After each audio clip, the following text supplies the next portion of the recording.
Hello everyone, welcome to my channel CTET and KVS classes. Myself Mausami. आप सब कैसे हो? आई होप आप सब बहुत ही बढ़िया होंगे और आप लोग की एग्ज़ाम की तैयारी भी बहुत अच्छी चल रही होगी। हम लोग इंग्लिश पेडागोजी कर रहे थे, तो आज हमारी इंग्लिश पेडागोजी की लास्ट क्लास है। आज हमें इसे कंप्लीट कर देनी है, तो चलिए शुरू करते हैं। एक्विजिशन एंड लर्निंग, अर्जन और अधिगम क्या है? एक्विजिशन, जिसे हम एक्वायर्ड कर लेते हैं बिना किसी मेहनत के, बिना किसी प्रैक्टिस के। जैसे आप अपने आसपास के माहौल, अपने वातावरण में या फिर अपने घर में जिस भाषा को सीखते हैं वो क्या होती है, एक नेचुरल प्रोसेस होता है। आपको उसे सीखने में किसी प्रैक्टिस की, किसी भी मेहनत की ज़रूरत नहीं पड़ती है। वो नेचुरली आप उसको एक्वायर कर लेते हैं, ग्रहण कर लेते हैं। वो होता है हमारा एक्विजिशन, हमारा मदर लैंग्वेज। जो हम घर में जिस लैंग्वेज को यूज़ करते हैं, जो घर में हमारी लैंग्वेज बोली जाती है, हमारे फैमिली के लोग बोलते हैं, उस लैंग्वेज को क्या करते हैं, हम एक्वायर कर लेते हैं। उसे हम सीखते नहीं हैं, हम एक्वायर कर लेते हैं। उसमें हमें कोई प्रैक्टिस की ज़रूरत नहीं होती है। लेकिन लर्निंग में हमें प्रैक्टिस की ज़रूरत होती है। लर्निंग हम 10 लोगों के बीच रह के, समाज में रह करके सीखते हैं। लर्निंग हमारी तभी होती है, और लर्निंग जो होती है वो जीवन पर्यंत, जब तक आप जीवित हो तब तक हमारी लर्निंग की जो क्रिया है वो चलती रहती है। ठीक है, तो एक्विजिशन क्या हो गया?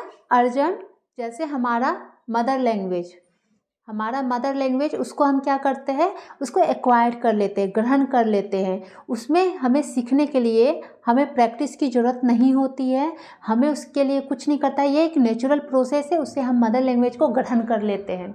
लर्निंग जो होता है, जैसे सेकेंड लैंग्वेज हमारी इंग्लिश, उसे क्या करते हैं हम लोग, उसे हम सीखते हैं, उसे हम ग्रहण नहीं कर पाते हैं। क्यों नहीं करते हैं ग्रहण? क्योंकि हमारी माहौल, हमारा जो वातावरण है, हमारे जो परिवार का, हमारे घर का जो माहौल है, या फिर हमारे बाहर का जो माहौल, आप जिस माहौल में रह रहे हैं, जिस वातावरण में रह रहे हैं, वो वातावरण, वो माहौल जो है आपकी वैसी नहीं है। ठीक है, कि आप उसको नेचुरली तौर पे एक्वायर कर सके, ग्रहण कर सके। ठीक है, इसलिए आप लोग को इंग्लिश जो होती है हमारी लैंग्वेज, उसे हम लोग सीखते हैं, उसे ग्रहण नहीं करते। अगर आपका वातावरण, आपके आसपास का माहौल अगर वैसा होता तो आप इंग्लिश लैंग्वेज जो होती है उसे भी आप एक्वायर कर लेते, ग्रहण कर लेते। लेकिन आपकी माहौल वैसी नहीं है, इसलिए आप इंग्लिश जो होते हैं उसे एक्वायर नहीं कर पाते हैं, उसे आप लर्न करते, उसे सीखते हैं, लर्निंग होती है। हिंदी जो होती है आप उसे नेचुरली एक्वायर करते हैं बिना किसी प्रैक्टिस के। ठीक है, आगे देखते हैं। एक्विजिशन जो होता है ये हमारी अचेतन प्रक्रिया है, इसमें हमें किसी भी सोच समझने की ज़रूरत नहीं होती है। ये एक नेचुरली प्रोसेस है। हमारा एक्विजिशन एक नेचुरली प्रोसेस है। हमारा जो लैंग्वेज जो हम घर पे बोलते हैं वो एक नेचुरली प्रोसेस है, उससे हम एक्वायर कर लेते हैं। उसमें हमारी चेतन की क्रिया नहीं यूज़ होती है, वो अचेतन क्रिया है। और लर्निंग जो है, अधिगम जो है, वो एक कंसिस्टेंस प्रोसेस, चेतन प्रक्रिया है। क्यों है चेतन प्रक्रिया? क्योंकि उसे हम सोच समझ के, प्रैक्टिस के साथ सीखते हैं। इंग्लिश को हम लोग सोच समझ के, प्रैक्टिस करके तब सीखते हैं, तो वो हमारी आ जाती है चेतन प्रक्रिया में। क्लियर है? आगे देखते हैं।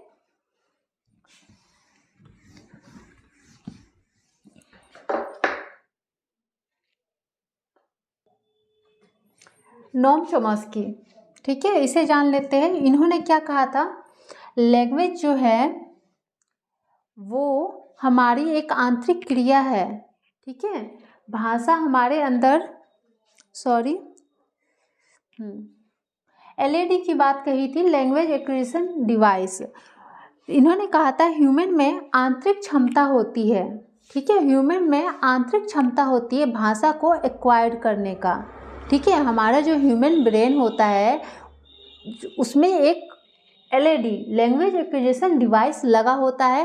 यानी हमारी ह्यूमन्स में जो होती है वो एक आंतरिक क्षमता होती है हमारे अंदर, जिससे हम लैंग्वेज को एक्वायर कर लेते हैं, ग्रहण करते हैं। ठीक है, नोम चॉम्स्की ने क्या कहा था, इस बात को ध्यान रखें, ये अधिकतर पूछा जाता है।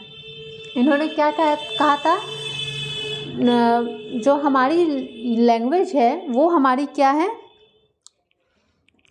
ह्यूमन्स में एक आंतरिक क्षमता होती है लैंग्वेज को एक्वायर करने का, ग्रहण करने की आंतरिक क्षमता होती है। LAD लैंग्वेज एक्विजिशन डिवाइस होता है ह्यूमन्स में, ह्यूमन्स के ब्रेन में, जिससे वो लैंग्वेज को एक्वायर करते हैं। ठीक है।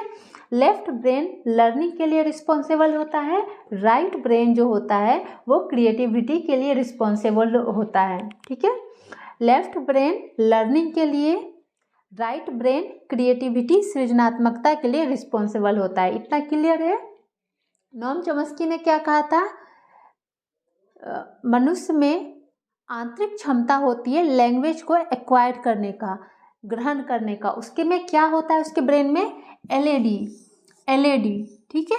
लैंग्वेज एक्विजिशन डिवाइस, मनुष्य के ब्रेन में लैंग्वेज एक्विजिशन डिवाइस होता है जिससे वह लैंग्वेज को एक्वायर कर सकते हैं। ठीक है। आगे बढ़ते हैं। कैरेक्टरिस्टिक ऑफ लैंग्वेज, लैंग्वेज की जो हमारी भाषा की जो है वो क्या क्या विशेषता है? सबसे पहला कम्युनिकेशन का माध्यम है। क्या है? हमारा जो भाषा होता है वो क्या होता है? कम्युनिकेशन का माध्यम है। हम भाषा के थ्रू ही किसी और से कम्युनिकेट कर पाते हैं, एक दूसरे से जुड़ पाते हैं। ये सबसे ही अच्छा प्रोसेस है। हमारा लैंग्वेज जो होता है, हमारा भाषा सबसे अच्छा प्रोसेस है किसी को भी जोड़ने का। ठीक है। एक दूसरे से जुड़ने का, कम्युनिकेट करने का सबसे अच्छा माध्यम जो होता है वो हमारा लैंग्वेज होता है। ठीक है। ये सिंबॉलिक और डायनेमिक दोनों हो सकता है। हमारा जो भाषा होता है वो सिंबल के तौर पे भी यूज़ होता है और डायनेमिक परिवर्तनशील होता है, हमेशा बदलता रहता है सिचुएशन के अनुसार, माहौल के अनुसार। जैसे जैसे हम आगे बढ़ते हैं हमारी समझ हम विकसित होती है, जैसे जैसे माहौल में हम लोग मिलते हैं, एक दूसरे से कम्युनिकेट करते हैं, वैसे ही वैसे हमारा लैंग्वेज भी जो है वो डेवलपमेंट उसमें डेवलप होता जाता है। ठीक है। यह आर्बिट्रेरी होता है, स्वच्छंद होता है, ये स्वतंत्र होता है। हमारी लैंग्वेज जो होती है वो स्वतंत्र होती है, बिना किसी रुकावट के, बिना किसी के आप अपने आप को एक्सप्लेन कर सकते हैं। ठीक है। Universal grammar. ठीक है। ये इम्पोर्टेंट पॉइंट है, इसको याद रखें, एग्जाम में आप लोग को आता है। यूनिवर्सल ग्रामर, इसकी बात किसने की थी?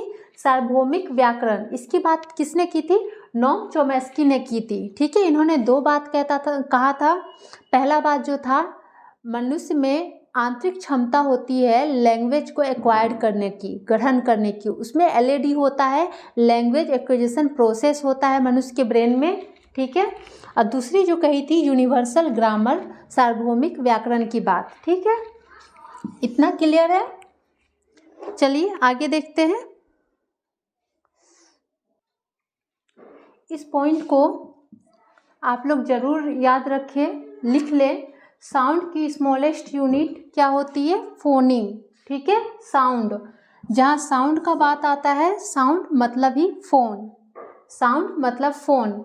साउंड की स्मॉलेस्ट सबसे छोटी यूनिट जो इकाई होती है वो क्या होती है? फोनीम। मीनिंग की सबसे स्मॉलेस्ट यूनिट जो होती है वो क्या होती है? मॉर्फीम। हाँ, मीनिंग की स्मॉलेस्ट यूनिट मॉर्फीम। एम से मीनिंग, एम से morpheme, smallest unit morpheme. Structure से रिलेटेड होता है। स्ट्रक्चर, जब स्ट्रक्चर का बात आएगा तो सिंटैक्स, क्या रिलेटेड होता है? सिंटैक्स।